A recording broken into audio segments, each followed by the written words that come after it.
শিশুর নখে পুঁজ পাস আসা সাধারণত প্যারোনাইকিয়া প্যারোনিচিয়া নামক এক ধরনের সংক্রমণের লক্ষণ। এটি নখের চারপাশের ত্বকে হয়ে থাকে, যা ব্যাকটেরিয়া বা ছত্রাকের কারণে ঘটতে পারে। শিশুর নখে পুঁজ এলে আপনার করণীয়: ১. ডাক্তারের পরামর্শ নিন। Consult a doctor.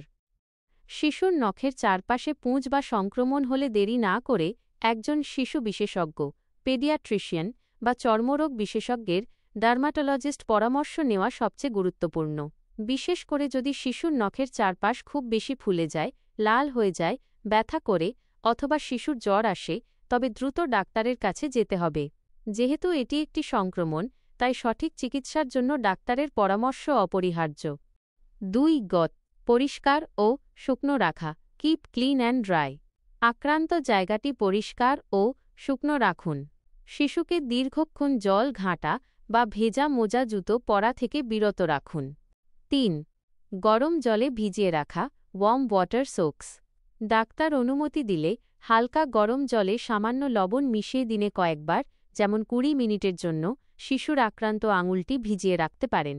এটি ফোলা ও ব্যথা কমাতে সাহায্য করতে পারে এবং অনেক সময় পুঁজ বের হয়ে যেতেও সাহায্য করে। ভেজানোর পর আলতো করে এবং ভালোভাবে মুছে শুকিয়ে নিন। ৪.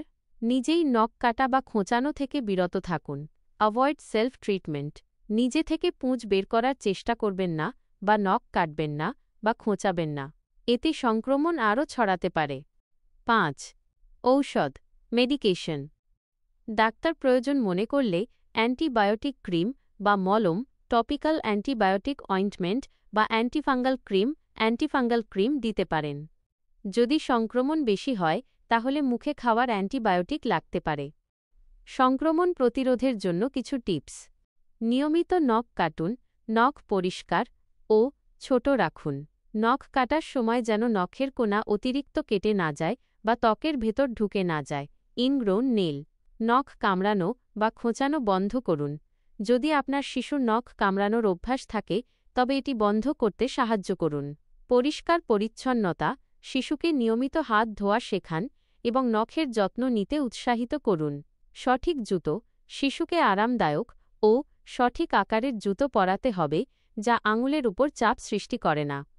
মনে রাখবেন, শিশুদের ক্ষেত্রে সংক্রমণ দ্রুত ছড়াতে পারে, তাই অবশ্যই ডাক্তারের পরামর্শ নিন এবং ঘরোয়া প্রতিকার শুরু করার আগে ডাক্তারের সঙ্গে কথা বলে নিশ্চিত হয়ে নিন।